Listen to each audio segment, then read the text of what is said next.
विश्वानि देव सवितर्दुरितानि परासुव यद्भद्रं तन्न आसुव। ओम शांति शांति शांति। ओम श्री परमात्मने नमः। ओम श्री गुरुभ्यो नमः। ओम सर्वेभ्यो नमः। ओम। वैदिक संस्कृति। वैदिक संस्कृति के अंतर्गत हम स्वाध्याय क्रम में अग्निहोत्र में प्रयुक्त मंत्रों का अध्ययन कर रहे हैं और अग्निहोत्र की पूर्णता के पश्चात जो राष्ट्रीय प्रार्थना महामृत्युंजय मंत्र वेदवाणी का जो स्वाध्याय हम करते हैं उसी क्रम में और आगे बढ़ते हैं तो एक विशेष मंत्र है, क्योंकि प्रत्येक मंत्र ही विशेष होता है। ये विशेष इस अर्थ में भी है कि मनुष्य को यह उसके अनुभव में भी यह बात निश्चित हो जाए, उसको ये आंतरिक अनुभूति भी रहे कि मनुष्य कितना भी करे लेकिन वो सर्वज्ञ कभी नहीं हो सकता, वो अल्पज्ञ ही रहता है। कोई व्यक्ति ऐसा कहे कि मेरे द्वारा किया गया कार्य तो 100% पूर्ण हो चुका है, 100%। आपने देखा होगा कि कहीं कहीं जो ये कंपनीज के ऐड बनाते हैं तो कहीं भी 100% ऐसा नहीं लिखते, 99.9 लिख देंगे, कहीं ना कहीं 0.001 0.01 कोई माइनर मिस्टेक रह जाती है। चूंकि मनुष्य अल्पज्ञ है तो संभव है कि कहीं ना कहीं कोई मिस्टेक तो इससे भी हो सकती है। मनुष्य पूर्ण पुरुषार्थ करते हुए पूर्ण सजगता से भी कार्य करे, अपने ज्ञान के अनुसार ही तो कर पाएगा। और जब मनुष्य का ज्ञान पूर्ण नहीं है तो उसके द्वारा किए गए कार्य भी पूर्ण कैसे हो सकते हैं। और इसलिए कहा पूर्ण तो परमात्मा है। तुम पूर्ण परमात्मा, तुम अंतर्यामी, पूर्ण तो परमात्मा आप ही हो। हमारे अंदर तो कुछ ना कुछ दोष हैं। इसका मतलब दोषों को प्रश्रय देने की बात नहीं चल रही है, ईश्वर के महात्म्य को बताने की बात चल रही है कि भगवान कितने महान हैं, कि वो समस्त दोषों से समस्त विकारों से रहित हैं। और ये बात कहने वाले व्यक्ति भी उच्च कोटि के साधक और सिद्ध पुरुष हैं। सामान्य कोई राह चलता व्यक्ति ये बात नहीं कह रहा है कि मुझ में दोष है। एक उच्च कोटि का ऋषि वो ये बात कह रहे हैं। यदि किससे तुलना चल रही है इस समय? परमेश्वर से। हे प्रभु, आपके सम्मुख तो हम हैं ही क्या, अल्पज्ञ हैं, आपके बालक हैं, ये भाव रखते हैं। ईश्वर से कंपैरिजन कि जैसे आप वैसे मैं, ऐसे तो कभी किसी काल में हो ही नहीं सकता, संभव ही नहीं है। ये विचार तो किसी के भी मन में कभी आना ही नहीं चाहिए, क्योंकि वो तो सर्वोच्च सत्ता है। तो क्यों कहा शास्त्रों में अहम ब्रह्मास्मि? वो एक उपलक्षण से बात कही जाती है कि जब कोई व्यक्ति ईश्वरीय कार्यों को, ईश्वरीय गुणों को, जो दैवीय संपद से युक्त होकर के उन कार्यों को करता है तो उसके अंदर ही वही शक्तियां, उसके अंदर से भी वही उसका एक ऑरा, उसके अंदर वही सामर्थ्य दिखने लगती है अन्य व्यक्तियों को। और जो व्यक्ति स्वयं होता है उससे पूछो कि आप भगवान हो गए, तो वो कभी नहीं कहेंगे। एक विशेष स्थिति में जब वो उस दिव्य चेतना से युक्त होते हैं तब उनके मुख से अनायास निकल सकता है कि अहम ब्रह्मास्मि, कि मैं तुझे बता रहा हूं कल्याण के लिए। जैसे भगवान श्री कृष्ण ने श्रीमद् भगवद गीता में अर्जुन के विषय में ऐसा कहा कि मैं सब जानने वाला हूं, मेरी शरण में आजा, मन मना भव मद भक्तो मद याजी माम नमस्कुरु, अहम त्वा सर्व पापेभ्यो मोक्षयिष्यामि मां शुचः। ऐसे ऐसे करके उन्होंने अपनी बातों को बताया कि मैं छुड़ा दूंगा। ये दूसरी पंक्ति है श्लोक की। तो ये बात कब कह सकते हैं? जब उस दिव्य चेतना से युक्त हो। लेकिन वो भी ईश्वर से तुलना करके कहें कि नहीं अब तो मैं भगवान की तरह हो गया हूं, ऐसा नहीं बोल सकते। कहा कि ब्रह्म के विषय में अनुभूति होगी ब्रह्म बन करके, सिद्ध बनकर ही सिद्धि प्राप्त की जा सकती है। महर्षि वाल्मीकि या रामायण का स्वाध्याय चलता है पतंजलि संन्यास आश्रम में। हम सभी को मातृवत अपना प्रेम प्रदान करने वाली, ज्ञान से आप्लावित करने वाली पूज्य दीदी जी, वो बहुत सुंदर सुंदर विषयों पर महर्षि वाल्मीकि या रामायण में जो हमारे व्यावहारिक विषय हैं उनके ऊपर शास्त्रीय प्रमाणों के आधार पर महर्षि वाल्मीकि या रामायण से उन शास्त्रीय प्रमाणों को निकालकर और व्यावहारिक जीवन में उनके क्या प्रयोग हैं उनके विषय में बताते हैं। तो कोई भी कार्य होने के लिए यदि ब्रह्म को प्राप्त होना है तो ब्रह्म बनना पड़ेगा। अर्थात क्या है? भगवान बनना पड़ेगा। कैसे बन जाएगा व्यक्ति तो भगवान? मनुष्य की तो सामर्थ्य अल्प है। जितनी भी सामर्थ्य उस सामर्थ्य का सदुपयोग करके बन सकता है। तो भाई एक लोहपिंड है, एक लोहपिंड है, लोहा, उसका छोटा सा कोई गोला ले लो, उसको अग्नि में डाल दो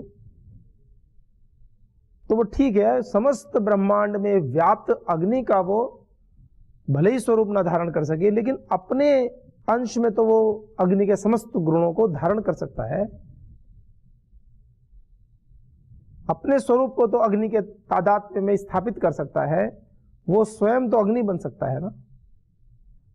तो यहां जो ब्रह्म होने की बात कही है वो ये बात है कि जो हम ब्रह्म है, हम ब्रह्मास्मि, उस भाव में जब वो हमारा लोह का जो छोटा सा अयस पिंड है, वो अयस पिंड जब रक्त तप्त हो जाता है, अग्नि सदृश हो जाता है, तब उस अवस्था में कहते हैं कि ये भी तादात्म्य भाव से स्थापित हो गया।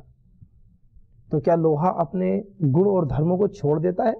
क्या लोहा कठोर से अग्नि की तरह ही हल्का हो जाता है? ऐसा तो नहीं होता। लोहा तो अपने गुरुत्व को, अपने वजन को, चाहे गर्म लोहा हाथ पे रखो चाहे ठंडा लोहा रखो, वजन तो महसूस होगा ना उसका। ऐसा तो नहीं कि गर्म लोहे का वजन ही महसूस नहीं होगा। हाँ, गर्म लोहा जला देगा, अग्नि के गुण आ गए उसके अंदर। लेकिन हम बात कर रहे हैं एकदम रक्त तप्त अयस पिंड की, जो एकदम लाल हो चुका, जो समस्त अग्नि के गुणों को अपने अंदर धारण कर चुका है। तो उससे भी वही कार्य होने लगेंगे जो अग्नि से होते हैं। यह बात विशेष है। जब व्यक्ति दैवीय संपत्ति से युक्त हो जाता है, ईश्वर की शरणागति में जीने लगता है, तो ईश्वरीय गुणों से युक्त हो जाता है और अनायास ही उस दिव्य चेतना से युक्त व्यक्ति यह कह उठता है अहम ब्रह्मास्मि। ये विषय है। तो और हम क्या देख रहे हैं इसमें? अब ये जो बातें चल रही हैं कि पूरे अग्निहोत्र को लेकर के और समस्त व्याहृति आहुतियों को लेकर के, और इस क्रम में जब आप अग्निहोत्र करते हैं, समस्त दैवी संपत्ति से युक्त होकर के करते हैं, तो कहीं ना कहीं हमारे जीवन में दिव्यता का आधान होने लगता है। जी।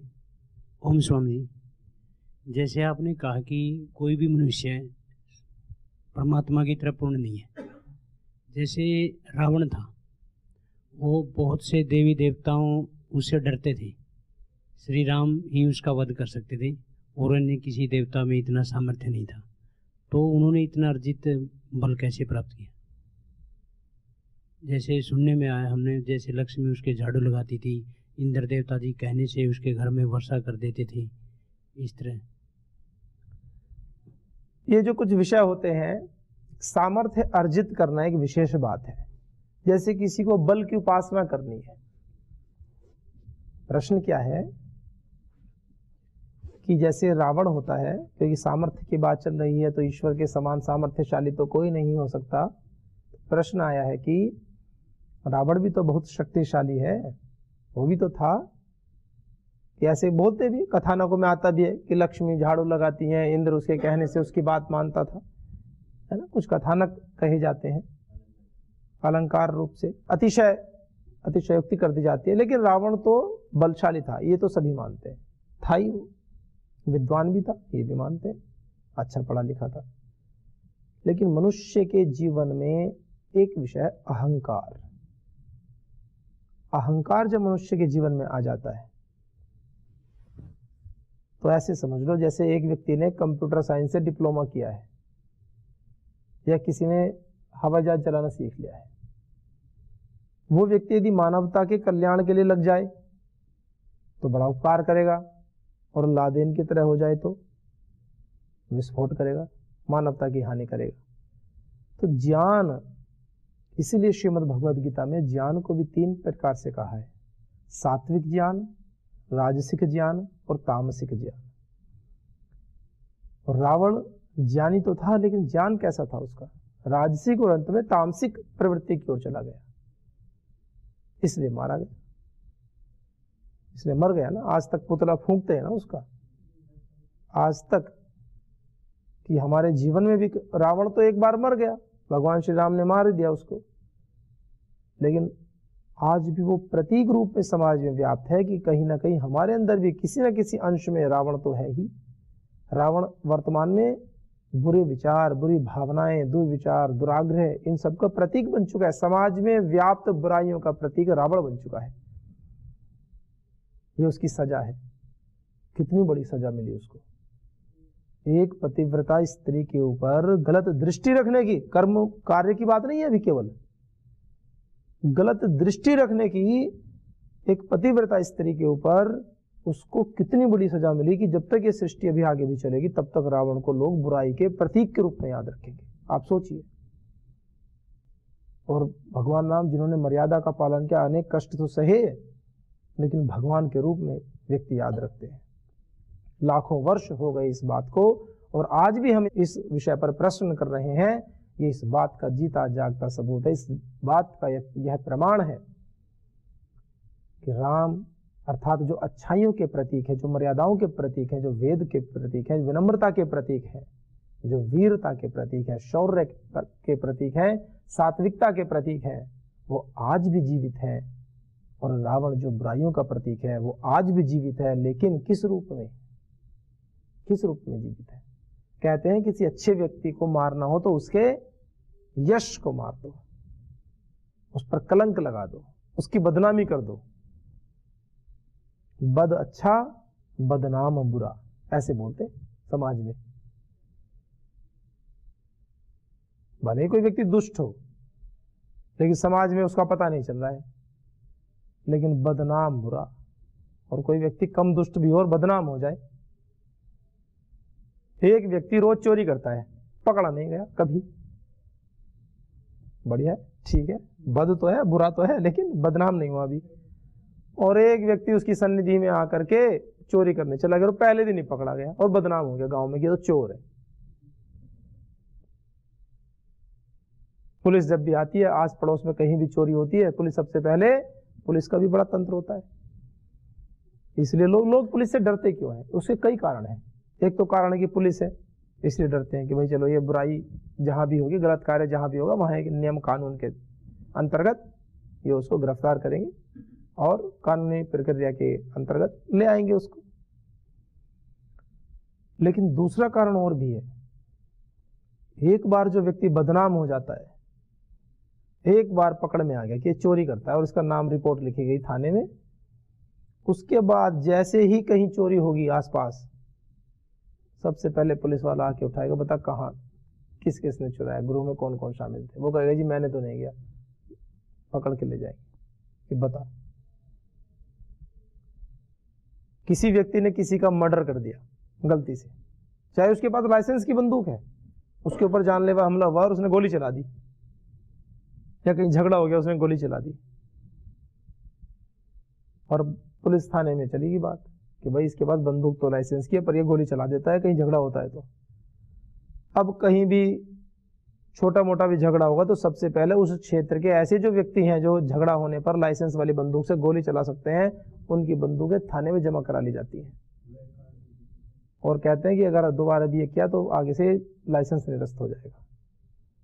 इसे कहते हैं बदनाम बुरा, भले ही ना चलाए वो, लेकिन एक बार यदि बात पहुंच गई कि ये झगड़े में, आवेग में, आतुरता में अपने संसाधनों का दुरुपयोग करते हैं तो उसको ले जाते हैं। और तो और कुछ केस तो ऐसे भी होते हैं जहां स्थिति थोड़ी नाजुक रहती है, तो ऐसे व्यक्तियों को भी थाने में बैठा लेते हैं, 2 दिन के लिए बंद कर देते हैं कि ये बाहर रहेंगे तो लोगों को भड़का सकते हैं और इससे तनाव ज्यादा हो सकता है, व्यवस्था बनाने के लिए। तो शक्तिशाली होना एक अलग विषय है। शक्तिशाली होना नितांत पुरुषार्थ के ऊपर निर्भर करता है। आप बहुत पुरुषार्थ करें, कोई व्यक्ति बल अर्जित करना चाहता है तो नाम वो भले ही अपने सामने एक आदर्श तो रखता ही है, बुरा व्यक्ति भी अच्छा कार्य करने के लिए बल अर्जित करना तो अच्छा कार्य है ना, तो उसके लिए वो एक आदर्श बनाएगा अपना।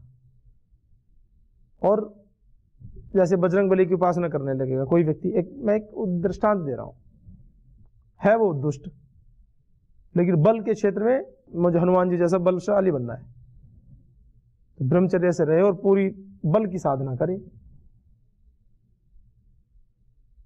बलवान हो जाएगा। आप देख लो समाज में सात्विक भोजन छोड़ करके कुछ लोग मांस खाते हैं, मछली खाते हैं, लेकिन व्यायाम बहुत करते हैं, बल आ जाएगा। बल मना थोड़ी करता है। अच्छा व्यक्ति उपासना करेगा तो अच्छाइयों को पालेगा, और बुरा व्यक्ति यदि बुरे कार्य करता है तो वो और बुरा होता जाएगा, और बुरा होता जाएगा।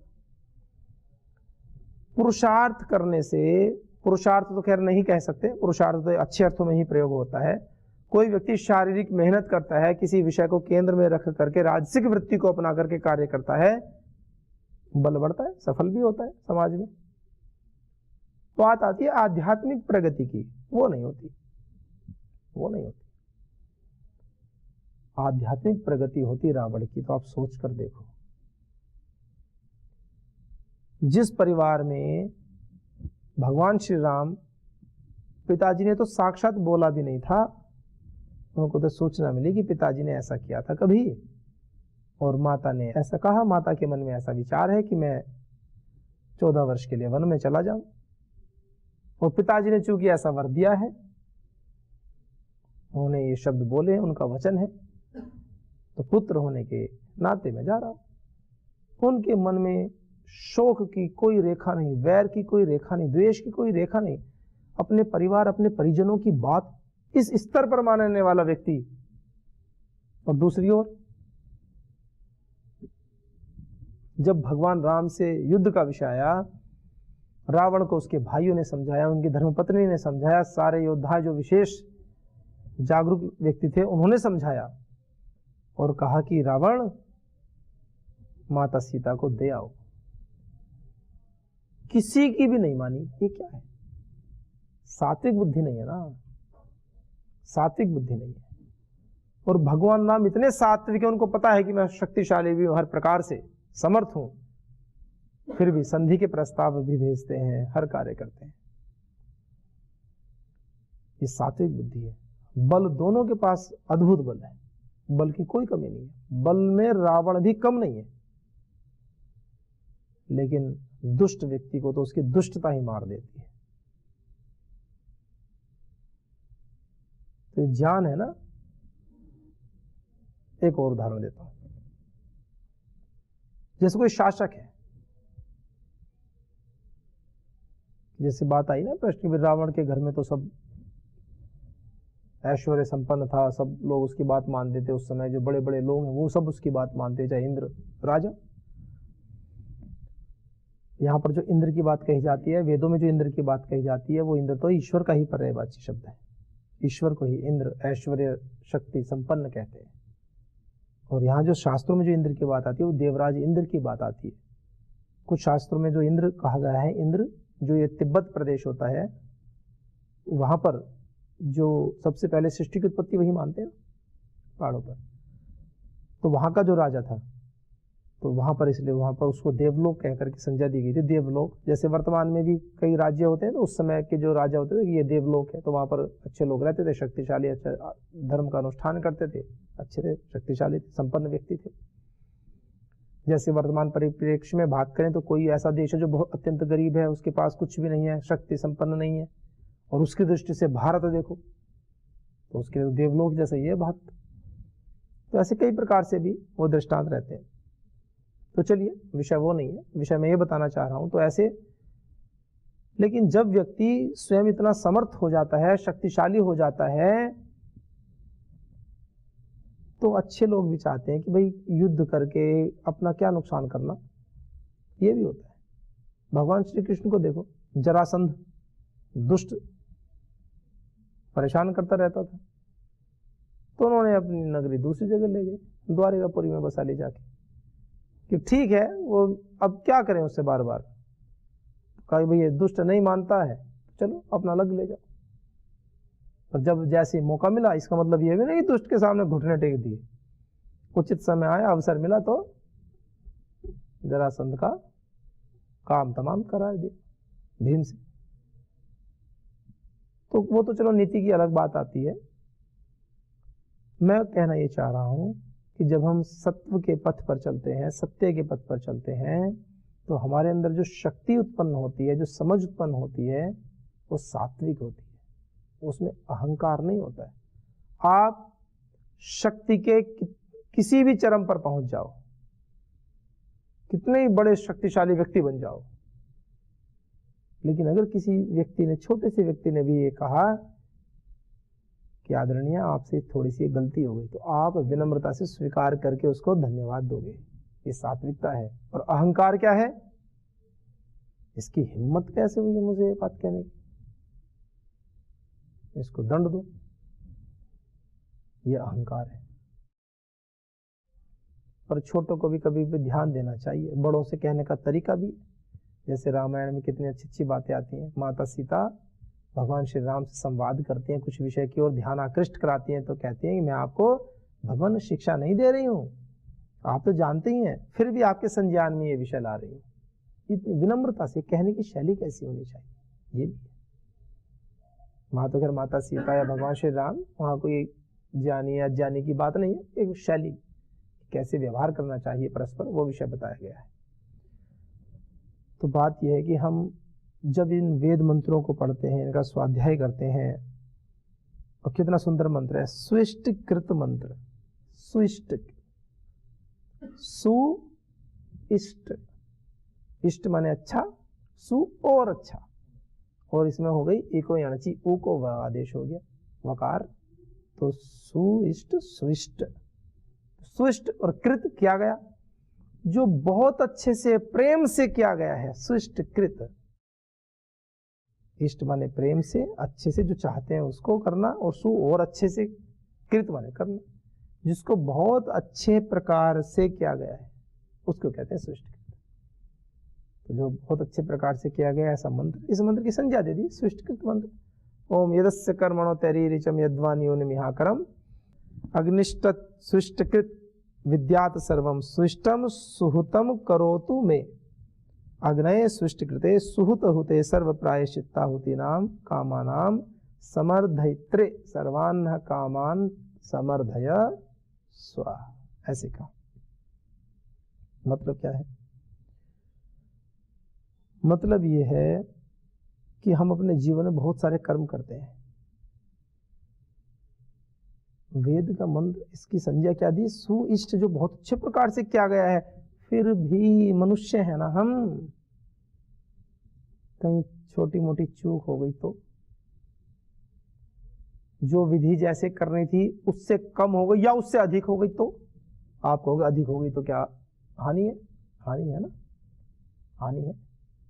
जैसे किसी अतिथि को एक गिलास में पानी दो, उसके हाथ में गिलास पकड़ा दे और पानी डाल ले, और उस गिलास में जितना पानी आता उससे ज्यादा डाल दिया तो क्या होगा? फिर आप कहोगे जी गलती होगी, सॉरी सॉरी। ज्यादा करने में भी गलती होती है कि नहीं होती है? और कम गिलास ले, उस बस थोड़ा सा 2 बूंद पानी डाल के हट गए और देखा कि पानी नहीं आया गिलास में, तो तो कम और ज्यादा दोनों में गलतियां हो सकती है, संभावना तो है ना। तो विधि में भी तो ये हो सकता है, जो विधि उचित मात्रा में जितनी करनी चाहिए थी हो सकता है ज्यादा कर दी हो। आहुति डालनी है, संविधाएं हैं, थोड़ी की जगह आपको मैं तो पूरा ऐसा भर भर के डालूंगा, तो गलत है ना वो। भाई उतनी डालो ना जितना उसमें पाक होकर के ठीक से वो प्रज्वलित हो सके अग्नि। या आपको मैं तो डालूंगा ही नहीं, मैं तो बस इतने से डालूंगा, एक उसका भी क्या लाभ है भाई, उसमें डालो, थोड़ी डालो उचित मात्रा में। तो विधि अधिक या विधि न्यून होने पर भी दोष होता है। परमात्मा से प्रार्थना करते हैं, हम कर तो बहुत अच्छा रहे भगवान जी, कभी कुछ छोटी मोटी उपचूक हो जाए तो क्षमा करना। इस संदर्भ में ये मंत्र है, इसका स्वाध्याय हम कल करेंगे। तो आइए आज के हमको विराम देते हैं। ओम शांति शांति शांति। ओम श्री गुरुभ्यो नमः। ओम सर्वेभ्यो नमः।